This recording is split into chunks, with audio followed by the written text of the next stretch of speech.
There is a phase on the awakening path that no one talks about, no one celebrates, and very few dare to name. It's the moment after the light has come on, when life doesn't sparkle the way it used to, when the old hunger for success, approval, identity, and survival collapses. And in its place, something far heavier arrives. It is not despair, but more like a deep, heavy stillness that whispers a terrifying sentence inside you. I don't want to die, but I don't want to exist either. People expect awakening to feel like clarity and finding purpose, but for many, it feels like the floor disappears.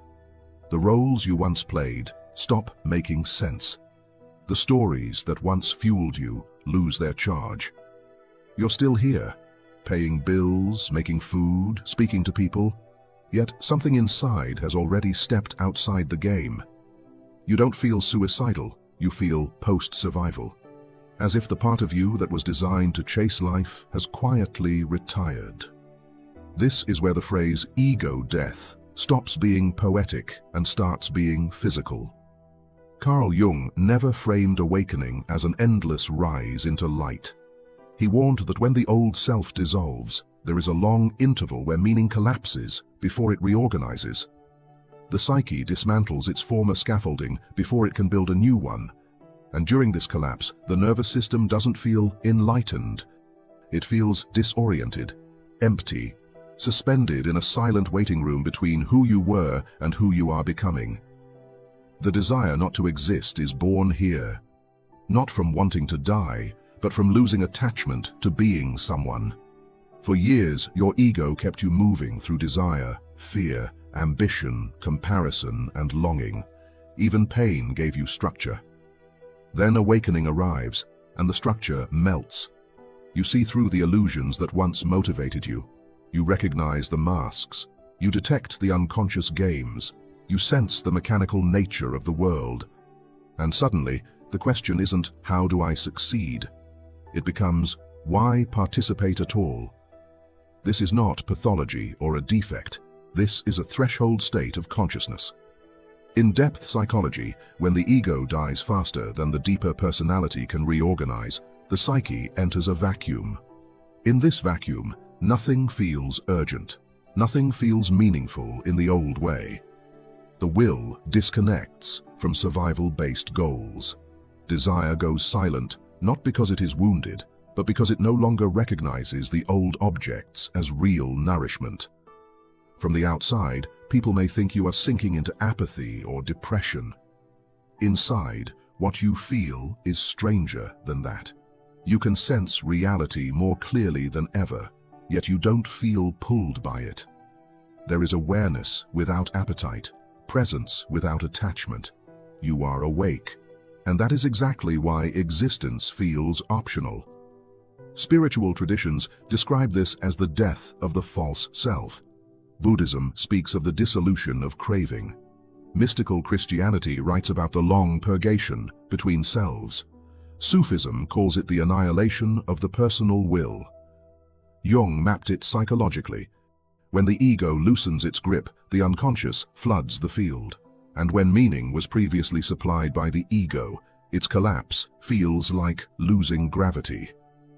This is why the desire not to exist feels so confusing. It carries no violence, no panic, no despair. It feels neutral and flat, almost neutral enough to be mistaken for peace, but not really. It is the sense that the old contract with life has expired and the new one hasn't yet been written. Many people at this stage fear they have gone backward. They search for ways to feel normal again. They try to revive motivation, attraction, and hunger. But what they are really grieving is the death of their old psychological engine. The system that once ran on fear and craving can no longer power the next phase of their becoming. The nervous system doesn't know how to live without appetite yet. So, existence feels heavy, not painful, not urgent, just unnecessary. Days continue, you function, you speak, you eat, you work. But the old inner yes to life is gone, and in its absence, a terrifying neutrality takes its place. This is where many mistake transformation for collapse. But collapse is only the first movement. The psyche cannot stay in the vacuum forever. Something older than survival begins to stir. A layer beneath the ego, a layer that does not live for validation, performance, or fear, starts organizing in silence. And until it is ready to speak, you remain in the in-between. Alive, aware, unattached, and secretly waiting for a meaning you can no longer manufacture. After the old psychological engine shuts down, the body is the first to notice. The mind may still understand what happened, but the nervous system is confused. For years, it learned to move based on pressure, urgency, identity, reward, and threat. Now, those signals weaken. The body waits for instructions that no longer arrive. This is where many people feel hollow, flat, and distant from hunger for life itself, and they don't understand why. Psychology explains this as a regulatory shock. The ego once provided constant stimulation, goals, fears, fantasies, tension, and pursuit. When that structure dissolves, the nervous system drops into a low arousal state. It is not depression in the classic sense, it is deconditioning. The system is unlearning its addiction to survival-based motivation. From a spiritual lens, this stage is the death of compulsive becoming. The mind no longer rushes toward the next version of itself. The identity that needed to prove its worth has loosened. The will that was sculpted by lack has run out of fuel, and instead of instant freedom, what arrives first is silence inside movement. This is why the desire not to exist feels bland rather than tragic. It is not about escape from pain. It is about the absence of inner pressure.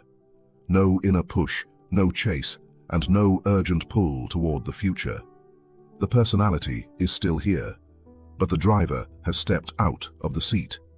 In Jungian language, this is the moment when the ego no longer dominates the psyche, but the self has not yet taken the throne. The conscious mind floats without an organizing center. The inner hierarchy dissolves before it reorders itself at a deeper level. This is why people say, "I don't feel like a person the way I used to." That is not metaphor. The psychological structure that once defined personhood is literally rearranging. Other psychological frameworks describe a similar process. In existential psychology, this is the collapse of meaning structures. In trauma-informed therapy, it resembles a freeze response without fear. In transpersonal psychology, it is called a non-ordinary state of consciousness. Different languages, same terrain. The danger here is not that the desire not to exist appears. The danger is when the mind interprets it through the old survival lens and decides something has gone wrong. Because from the old ego's viewpoint, stillness feels like failure. The ego was designed to strive. When striving dissolves, it panics. It labels the void as sickness, regression, or loss. But from a deeper psychological position, this void is not absence. It is unoccupied space. And unoccupied space is where the deeper personality can finally assemble without interference. This is why forcing motivation back rarely works. Trying to get your old self back increases inner conflict. You are asking a dissolved structure to resurrect itself in a psyche that has already outgrown it. The nervous system resists because it knows something irreversible has happened. What actually begins to grow here is a quieter form of being, a mode of functioning that does not originate from hunger, lack, or fear. At first, it feels empty because it does not speak in cravings. It speaks in subtle orientation. You may notice faint changes, sensitivity to what feels false, intolerance for internal contradiction, withdrawal from meaningless rhythms, attraction to simplicity without effort. This stage feels disorienting because it offers no dopamine-rich signals. There is no dramatic pleasure and no rush of becoming, just an unfamiliar neutrality that slowly reshapes perception. Spiritual traditions describe this as the desert phase. Not punishment, but a preparation. The excess noise of the psyche has been stripped so that a different intelligence can surface. Jung described this as the withdrawal of projection, when the soul no longer externalizes its meaning onto people, achievements, or future fantasies. When projection retracts, the world loses its glow. But what replaces it is not darkness. It is depth without decoration. This is also why relationships feel different. You may no longer feel pulled to perform, impress, cling, or merge. Old emotional strategies fall apart. You start seeing people without the filter of need. And that can feel isolating at first, because need was once the invisible glue holding everything together. The desire not to exist is therefore not a wish for disappearance. It is the psyche's way of saying, I no longer recognize myself in the old shape of life. You are still alive, still present, still aware. But the reference point that once defined existence has dissolved. And until a new center stabilizes, life feels suspended between meaning and neutrality.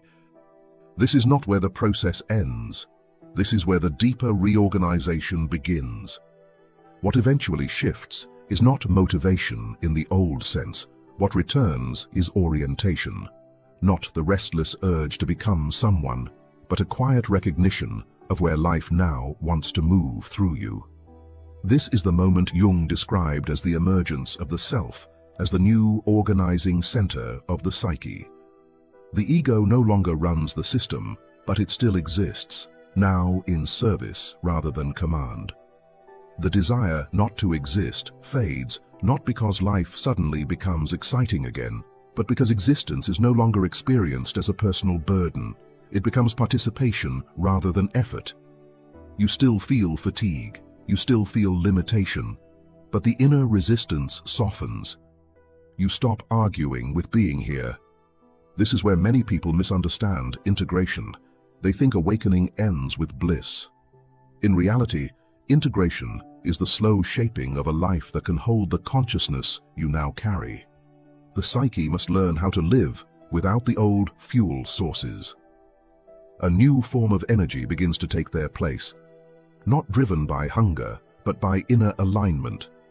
Meaning returns differently now, not as ambition, not as fantasy, and not as identity. Meaning becomes relational rather than performative. You may feel it when something quiet feels true, when a choice feels clean, or when your body relaxes into an action without inner bargaining. This meaning does not shout, and it does not promise greatness. It simply feels honest. Spiritually, this is the movement from awakening to embodiment. Awareness is no longer an escape from the world. It becomes the way you inhabit it. The nervous system slowly learns to move without panic. Pleasure becomes subtle but steady. Even discomfort changes texture. It no longer feels like threat. It feels like weather passing through. Jung warned that many people remain trapped in the liminal phase because they romanticize the death but resist the rebirth. It is easier to live in the identity of the one who has seen through the world than to actually re-enter life without illusion. The desire not to exist can quietly become a refuge, a way to avoid the vulnerability of participating again. But participation now has a different quality. You no longer barter yourself for validation, and you no longer chase reflections of worth. You engage because something in you resonates, not because something in you lacks. This is also where the shadow returns in a new way. Earlier, it was dismantled alongside the ego. Now, it reappears as raw vitality. Anger, passion, desire, creative force, all resurfacing without the old distortions. Not suppressed, not compulsive, but integrated. The shadow stops acting as an enemy and begins to behave like power with conscience. People describe this phase as ordinary life with unfamiliar depth. You still work, you still relate, you still choose. But the inner posture has changed. You are less impressed by the world, yet more intimate with it. You need less from it, yet feel more inside it. From a spiritual angle, This is what many traditions call returning to the marketplace after the vision on the mountain. You no longer seek transcendence as escape. You live as awareness within form. The mystical becomes practical, the cosmic becomes human. And this is perhaps the greatest twist in the whole process. The desire not to exist was never pointing toward absence. It was pointing toward a new way of existing that had not yet taken shape. What dissolves during ego death is not life. It is the idea of life you are unconsciously serving. Once that dissolves, existence must be rediscovered without pre-written meaning. And that rediscovery takes time, because the psyche does not move by insight alone. It moves by rhythm, by regulation, and by gradual trust in a new inner gravity. Slowly, the nervous system learns that being here no longer requires performance. The heart learns to attach without losing itself, and the mind learns to rest without collapsing. And slowly, the will returns, not as pressure, but as preference. You begin to choose again, not because you must, but because something inside now leans toward life in a cleaner way. Jung called this individuation the movement toward becoming what you were before fear taught you who you should be. Not perfection, not enlightenment as a costume, but coherence. A life where inner and outer no longer fight for control. The desire not to exist was a message from the depths, not a verdict. It was the psyche saying, the old version of living is no longer viable. And once that message is listened to rather than resisted, existence reorganizes itself around a quieter, truer center. You don't return to who you were. You return as someone who no longer needs to leave themselves to live. If any part of this felt like it was speaking directly to where you are right now, I'd love to hear your story. What has been the hardest or most confusing part of your awakening so far? The emptiness, the loss of motivation, the identity shift, or something else entirely? Share it in the comments so you're not carrying it alone. And if you want to keep exploring the deeper layers of the psyche, transformation, and what it really means to awaken in everyday life, make sure to subscribe to Fractal Wisdom. Remember, you are not lost. You are in the middle of becoming.